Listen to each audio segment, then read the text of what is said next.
Mr. Bright. We know you asked what our idea is, and so we wanted to show you a sketch that we put together for the judges.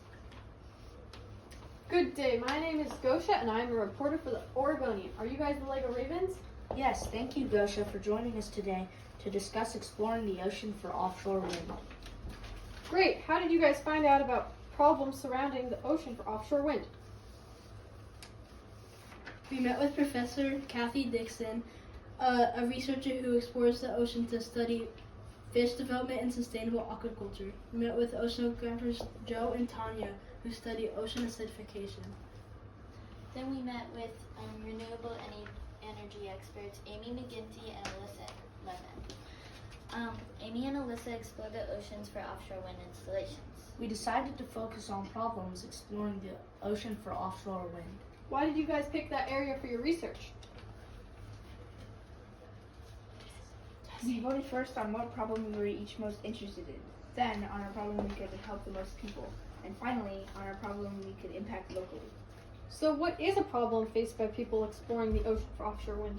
The problem is that in the United States, and especially in Oregon, people who explore the ocean for offshore wind have not been able to get an agreement on implementing offshore wind turbine farms because of technology needs, legislative barriers, and conflicting data and opinions in coastal communities.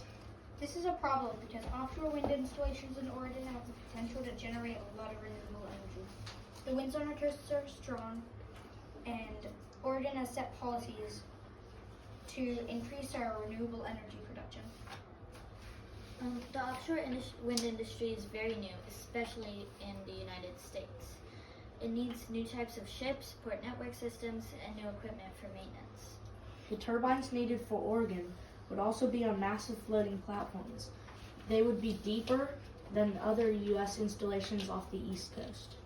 There are concerns from tribal communities, commercial fishing operations, and ocean conservationists. It looks like you all identified some big problems. So what were your solutions?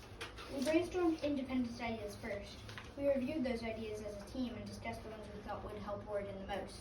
The independent ideas we thought of included underwater vehicles and sensors for better habitat mapping. Education projects for communities about the benefits of offshore wind. A database to identify the best locations for offshore wind. Wait, what? And a database of wildlife above and below the ocean locations. And A survey and map for ocean industries, communities, tribes, and fisheries. After we discussed our ideas, we voted as a team that we wanted to create a database to identify and explore the best locations for offshore wind installations in Oregon. but there was a problem. Dun, dun, dun. Our idea was so great it had been recently done. BOEM had created a database where they identified WEAs, or wind energy areas, for lease. The lease was going to go live soon. But there's a problem. Dun, dun, dun. The BOEM lease auction failed. The database had problems. We found out that Oregon had enacted House Bill 4080 this year to build an offshore wind roadmap. We emailed Mr. Jeff Bright, the state's roadmap coordinator, who leads these efforts for the Oregon Coastal Management Program. Wow, what timing? What did you guys learn from Jeff? Jeff told us that people across the state did not like BOEM's database, and that he thinks that's why the WEA auction failed. He told us the roundtable felt that BOEM did not include enough community and tribal engagement and didn't identify underwater hazards enough. So we built our own version of a database. Here is a model of it. You can see the original BOEM WEAs have now been augmented with data on geohazards. You will also see animals and key tribal landmarks located. Our solution is named the Whalee Offshore Wind Information System. Whalee stands for Wind, Hazards, Area Map, Listening Data, Engineer Inspects, and Engagement. We think the solution. I see you created a model using simulated data to show how you would build on the current system. What do you think the impact of the solution might be? We think the solution will impact the discussions at the upcoming Oregon Roundtable for Offshore Wind. We talked to one more expert, Steph Littlebird, who is a tribal member in Oregon.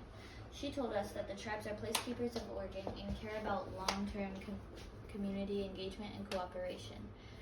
BOEM's engagement was simply too small and too fast. Our goal is that the people on land and the ocean explorers can make better decisions about new wind energy areas so we can build future renewable energy pathways in Oregon. This is great, Lego Ravens. I feel the Whalee Wind Information System will make a difference in our Oregon communities. Thank you. Bye. Thank you. One question. You guys are the Lego Ravens from Portland. What are your names? My name is Ethan. My name is Tristan. I'm Henry. I'm Jesse. I'm Penny. I'm Annabelle. Thank you.